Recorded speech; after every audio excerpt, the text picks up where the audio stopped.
Yes बच्चे, कौन बताएगा? कंजर्वेटिव फोर्सेस कौन से होते हैं और उनके एग्जाम्पल?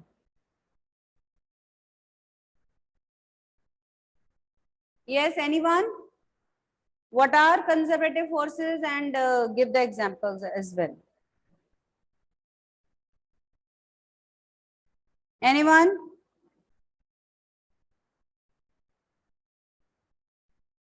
किसी को नहीं पता? हमने तो एक बहुत ब्रॉड क्वेश्चन किया था, show that dash force is conservative. तो बताओ कौन सा फोर्स कंजर्वेटिव होता है?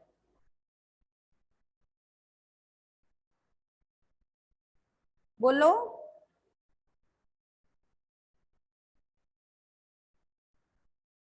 रिद्धि? हाँ बताओ। Ma'am gravitational force conservative force होती है। Gravitational force, what are conservative forces, what is the meaning? Ma'am जिसमें वो जो पोजीशन जो है वो initial and final position depend करती। जिसमें work done does not depend upon shape of path followed, it depends only on initial and final positions. ठीक है, depends only on initial and final positions. चलो लिखो एक क्वेश्चन। लिखो, a student got an assignment. A student got an assignment on kinetic and potential energies. Assignment on kinetic and potential energies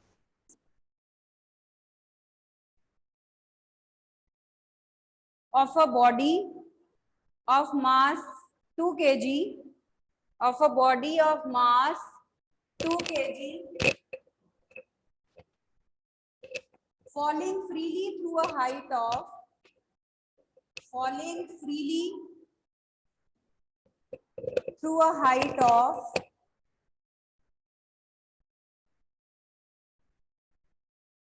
100 meter. Falling freely through a height of 100 meter.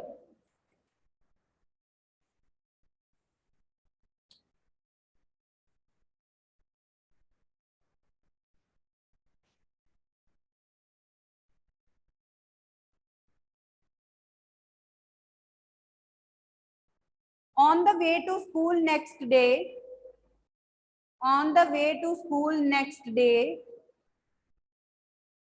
it started raining. On the way to school next day, it started raining and his assignment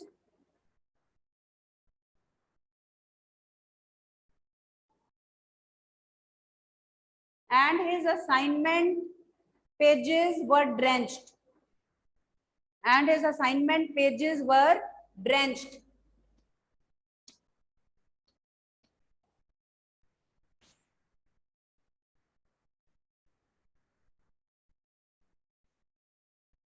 He was very disappointed to see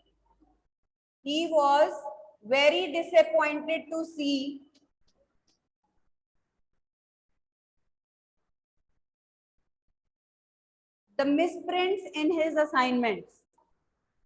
He was very disappointed to see the misprints in his assignment that he was supposed to submit.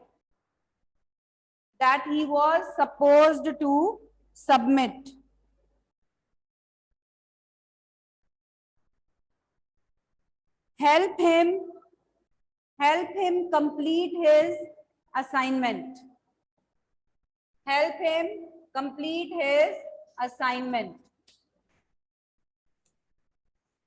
मतलब कहीं कहीं पे उसकी assignment जो है वहां पे blanks आ गए, तो उसके ब्लैंक्स को फिल करने में हेल्प करनी है आपको।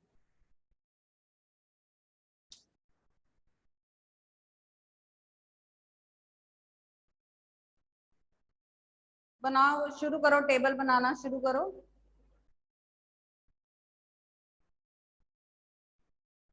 Take G 10 meter per second square. Take g 10 meter per second square.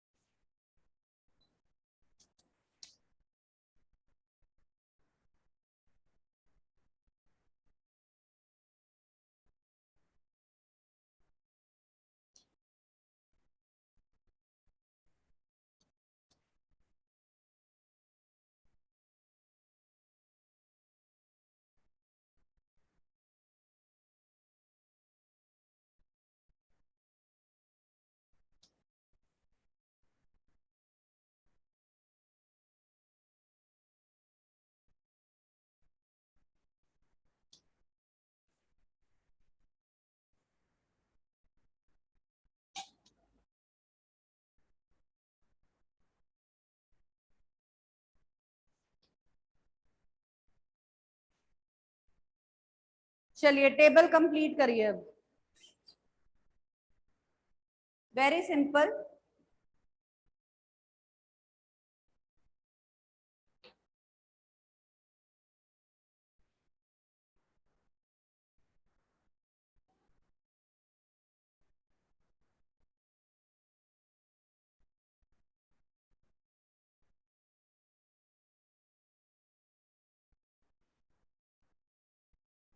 चलिए पहला कॉलम बताओ, फर्स्ट कॉलम बताइए।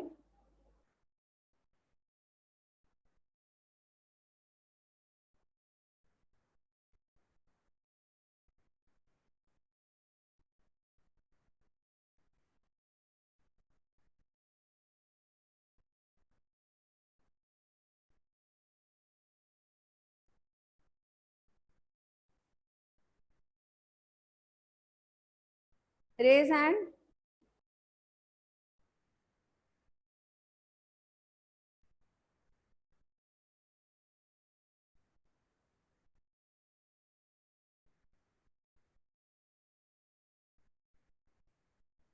हाँ समृद्धि, चलो बताओ फर्स्ट ब्लैंक क्या है। Ma'am 2000 joules। 2000 joule total energy है, अगर उसमें से 0 है तो बाकी की सारी पोटेंशियली थी उस हाइट पे। तो बहुत ही सिंपल है, बस उसको क्वेश्चन फॉर्म में दिया गया है। चलो सेकंड बताओ। ये तो सारी की सारी 2000 आनी है ना, टोटल एनर्जी तो सेम ही रहेगी ऑलवेज।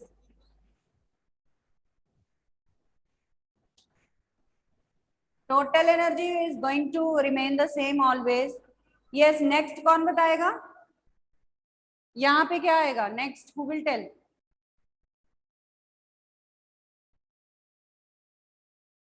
नेक्स्ट कौन बताएगा, समृद्धि, और किसी को नहीं पता चल रहा, एनीवन एल्स। यस समृद्धि के अलावा कोई और।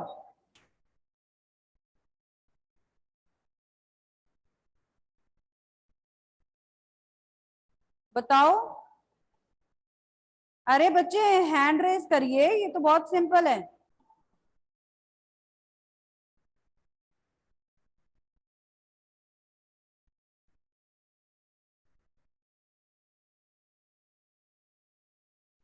हाँ यशिका आप बताओ। 400 joule। 400 यस। आपने स्पीड निकाली है पहले, वेलोसिटी निकाली है कि बस उसको माइनस कर दिया, माइनस कर दिया है। आई थिंक माइनस करके ही निकाला है। वैसे इसका प्रॉपर वे ये है कि हम एक स्पीड का कॉलम भी बना लें, ठीक है। स्पीड भी उसमें हर पॉइंट पे आपको पता होनी चाहिए, वो थर्ड इक्वेशन से ही आएगी आपकी, ठीक है। जो स्पीड है वो थर्ड इक्वेशन से ही आएगी आप, राइट। चलिए नेक्स्ट क्या है, ये 800 है तो यहाँ पे आपका आ जाएगा 1200, यहाँ 1200, यहाँ पे 2000 और यहाँ पे 0। तो चेक इट आउट, आपका टेबल ऐसे कंप्लीट हो गया।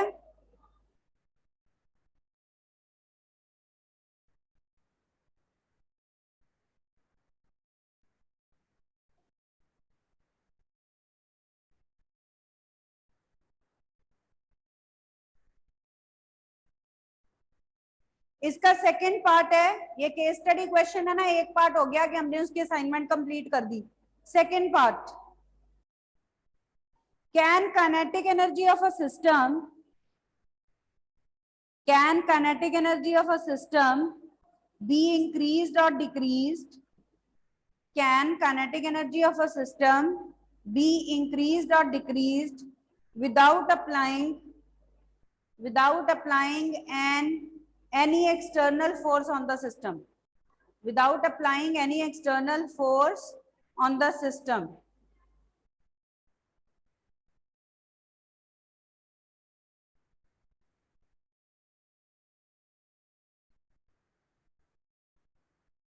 बिना एक्सटर्नल फोर्स अप्लाई किए क्या हम काइनेटिक एनर्जी इंक्रीज डिक्रीज सोच सकते हैं कि होगी किसी ऑब्जेक्ट की?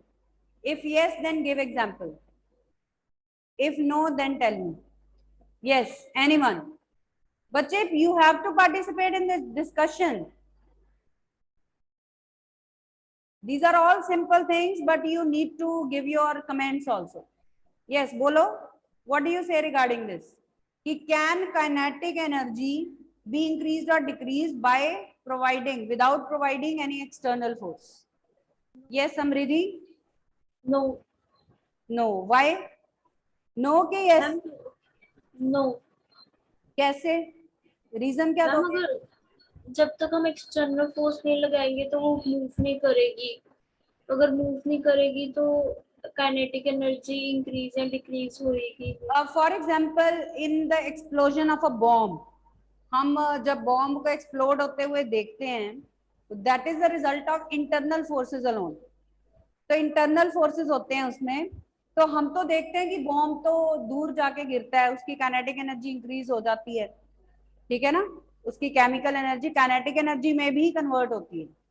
तो yes, it is possible if internal forces are doing this. It can be done through internal forces also. Kinetic energy can be increased or decreased through internal forces also, for example in explosion of a bomb. तो आप ये example लिख सकते हो यहाँ, ठीक है? अच्छा, एक क्वेश्चन का आंसर बताइए। What is the type of collision between to quartz balls? दो क्वार्ट्ज बॉल्स हैं, उनके बीच में कोलिजन किस टाइप की होगी? इलास्टिक, इनइलास्टिक, परफेक्टली इनइलास्टिक, कैसी होगी? दो क्वार्ट्ज बॉल्स हैं, क्वार्ट्ज क्रिस्टल होते हैं जो हमारी वॉचेस में भी यूज होते हैं, क्वार्ट्ज क्रिस्टल, और ये पीजो इलेक्ट्रिसिटी पे वर्क करते हैं। चलो बताओ, दो क्वार्ट्ज बॉल्स हैं, इनके बीच में जो कोलिजन होगी वो कैसी होगी? Any idea about it? तो आप नोट कर लो, ये एक और एग्जांपल है, परफेक्टली इलास्टिक कोलिजन होगी इनके बीच में, जैसे हम कहते हैं गैस मॉलिक्यूल्स के बीच में होगी, ये भी आप एग्जांपल नोट कर लो, दो क्वार्ट्ज बॉल्स के बीच में भी परफेक्टली इलास्टिक कोलिजन होगी, ठीक है? The collision will be perfectly elastic. एक और लिखिए, what will be the type of collision between two macroscopic objects? कौन बताएगा? What will be the type of collision between two macroscopic objects?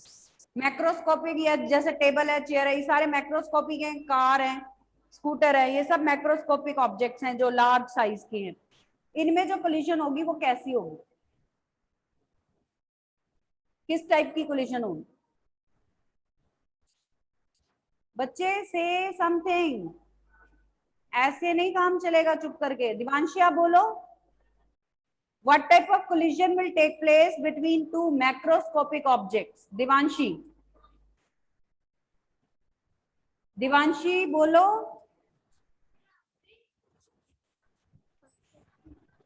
Gurjot,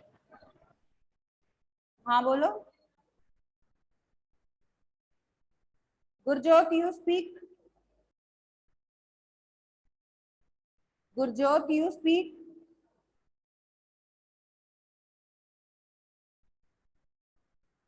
जपनजोत। Macroscopic object जैसे car, scooter ही ले लो, तो मैंने आपको बताया था जो रोड एक्सीडेंट्स होते हैं उनके बीच में जो कोलिजन है, जब वो टकराएंगे तो वो इन इलास्टिक कोलिजन होगी। So collision between two macroscopic objects will be inelastic collision. इसी को इतना टाइम लगा रहे हो, ठीक है? चलिए उसके बाद नेक्स्ट क्वेश्चन लिखिए। मैं आपको एक क्वेश्चन दे रही हूं वर्टिकल सर्कल का।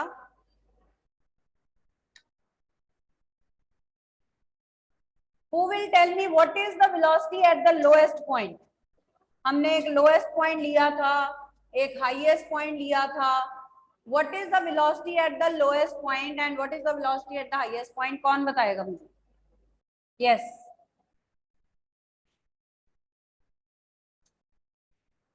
Who will tell me what is the velocity at the highest point? Again, Riddhi and Samriddhi. What about others? Why they are not telling anything and they are not unmuting also? Jatin, आप बताओ. Jatin, Yes, ma'am. आप बताओ. कितनी की velocity at lowest point, at highest point also? It's very simple. Yes, Kavya. Ma'am, at lowest 0. Zero? नहीं. Not zero. Riddhi आप बताओ. Yes, Riddhi. Lowest point under root 5 gr. Yes, very good. Velocity at the lowest point is under root 5 gr, and this is required for looping a loop. And velocity at the highest point is Under root gr. Under root G R. तो चलो ये तो आपको पता है। अब मैंने task आपको ये देना है कि बिल्कुल मिड पॉइंट पे कितनी वेलोसिटी होगी। Can you find velocity at the mid point of this vertical circle? चलिए बताइए अब, can you find? Is there any way out to find the velocity at this point? आपको याद होगा हमने law of conservation of energy लगाया था at lowest and highest point. Now you can again apply the law of conservation of energy at M point and at L point. तो उससे आप velocity निकाल सकते हो दोनों पोजीशंस। चलो करो, ये सॉल्व करिए, बताइए मुझे कितना आंसर आएगा। So using the law of conservation of energy at M and L या M and H भी कर सकते हो आप। Using conservation of energy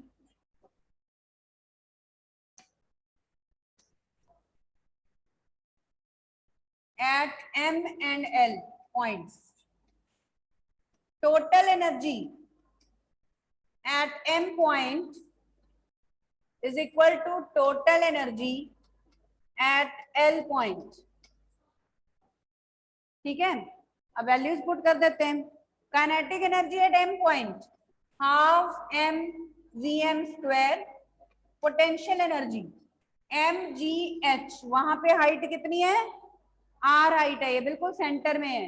h point पे हमने 2r ली थी हाइट, यहाँ पे r है। ठीक है, kinetic energy at lowest point half mvl square, and since it is at the ground level potential energy is 0 there। m cancel out, vm square by 2 plus gr, vl square is 5gr under root। चलो अब solve करो, बताइए vm कितना आएगा। So this is how you can find velocity at any point।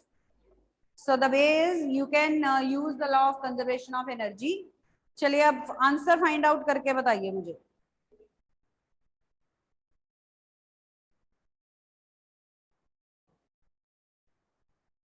Yes,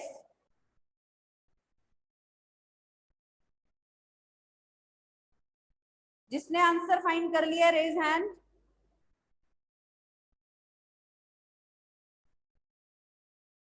Samriddhi, ma'am VM is equal to under root 3gr। yes, that is under root 3gr। तो ये velocity आएगी under root 3gr। All of you check out your calculations and see if it is clear to you।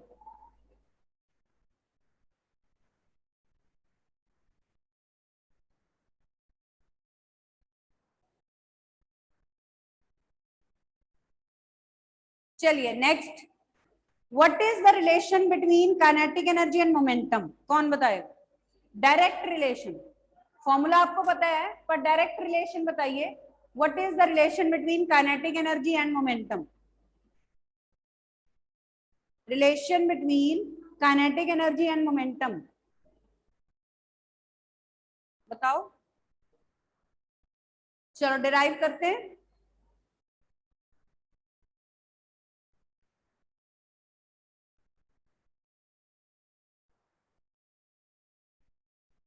Kinetic energy is half mv square.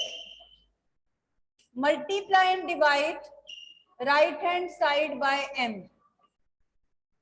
Multiply and divide right hand side by m. So in the numerator you get m square v square and 2 into m here. Kinetic energy को अगर हम E बोल देते हैं. Now you can write m square v square as mv का whole square. And what is mv? Mv is momentum p. So replace it here. You get E is equal to p square by 2m. You get E is equal to p square by 2m or p is under root 2me. This is the relation between kinetic energy and momentum. Note it down. ये direct relation आ गया. Relation between kinetic energy and momentum.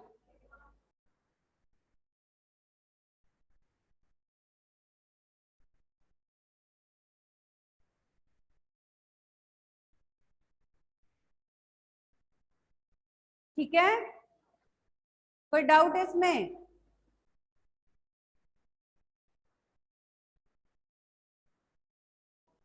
चलो let us do a question on this basis. Let us do a numerical. So write down the statement. What is the percentage increase in kinetic energy of an object?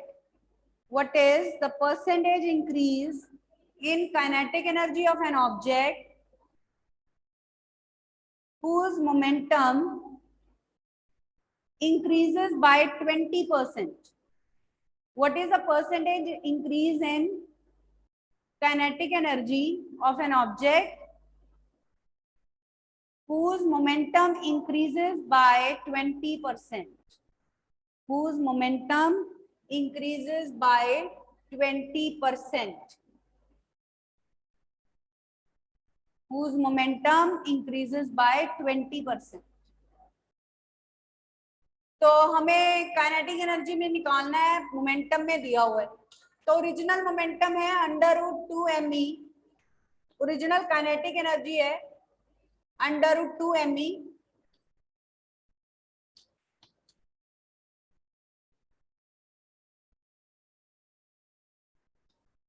So new kinetic energy we have to find the percentage change. Percentage कैसे निकालते हैं आपको पता ही है, delta E by E into 100 निकालेंगे हम. ठीक है, और वो कैसे निकालेंगे? डिफरेंस निकाल के. तो P क्या है according to the question? Momentum increases by 20%. Momentum is original momentum plus 20% of that. So that is P plus 20 by 100.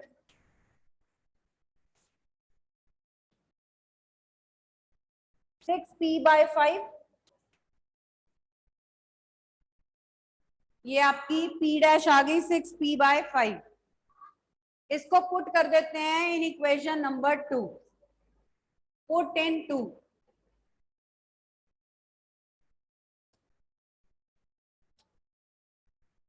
E dash is P dash square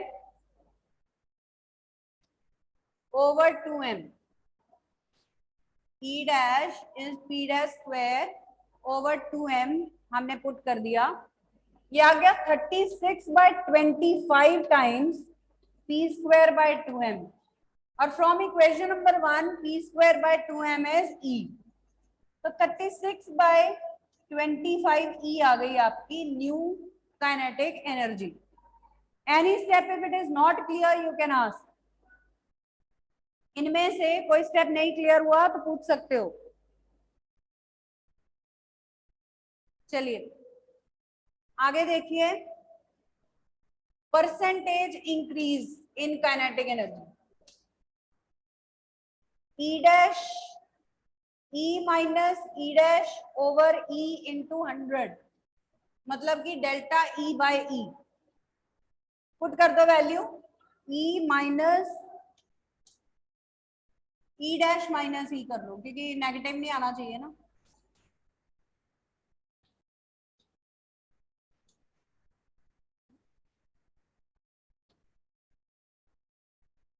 ठीक है, तो ये आ गया 11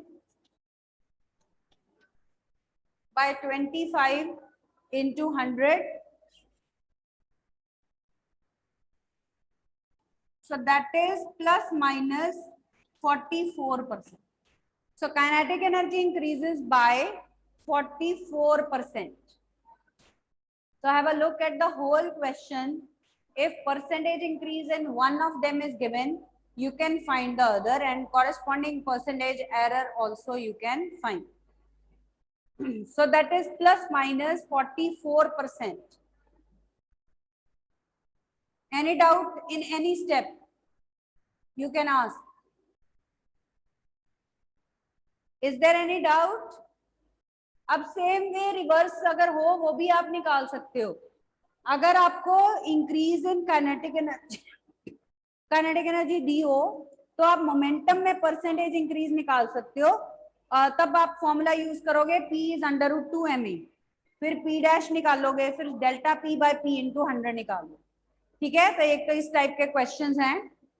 obviously they are directly proportional, momentum increase हो रही है तो kinetic energy increase होगी एंड वाइस वर्सा, पर कितनी इंक्रीज होगी, कितनी परसेंटेज होगी, वो हम कैलकुलेट कर सकते हैं। So have a look at this. कोई स्टेप नहीं क्लियर तो बच्चे don't hesitate, you can ask. Clear है इस टाइप के क्वेश्चंस? एक क्वेश्चन लिखिए अब, conceptual types on this basis, write down.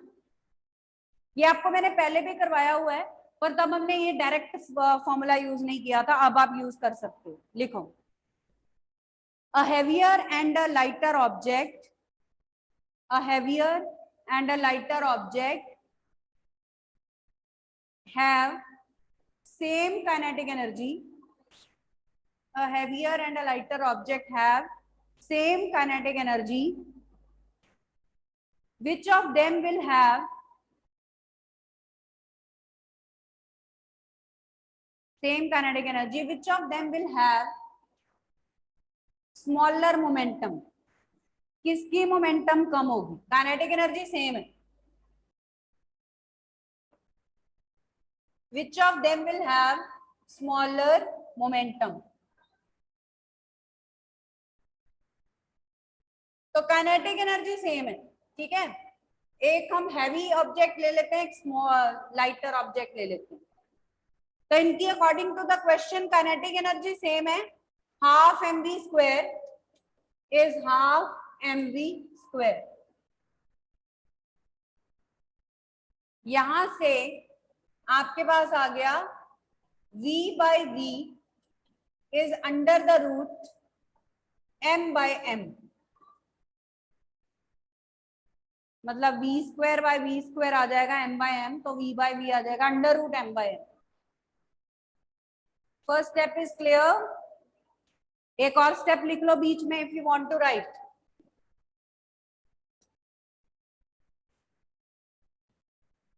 तो फिर वो जो स्क्वायर है उधर जाके अंडर रूट हो गया। नाउ हमें निकालनी है मोमेंटम, किसकी ज्यादा है, तो let us find the ratio heavier over lighter. From equation number 1 how can we put v by v? v by v can be substituted as under root m by m।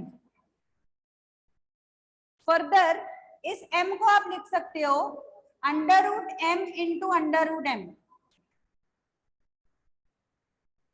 And how can you write the small m? You can write under root small m into under root small m। जो step नहीं clear पूछते जाना। Is that fine?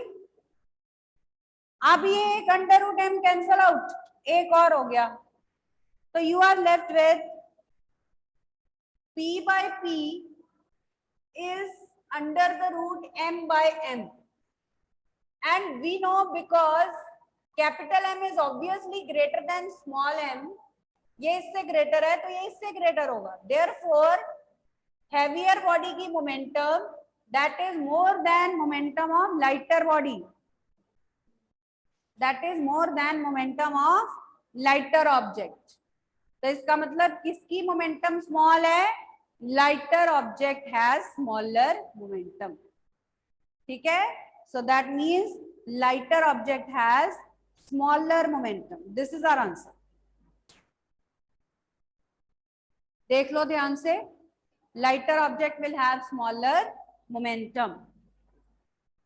अब आप घर के लिए question लिखिए होमवर्क, इसका रिवर्स करना है आपने, कल डिस्कस करेंगे। A heavier and a lighter object, question लिखिए, a heavier and a lighter object have same momenta, a heavier and a lighter object have same momenta, which of them will have greater kinetic energy, which of them will have greater kinetic energy, which of them will have greater kinetic energy, ठीक है, okay fine, कल ये discuss करेंगे, बिल्कुल ऐसे ही आपने proceed करना है।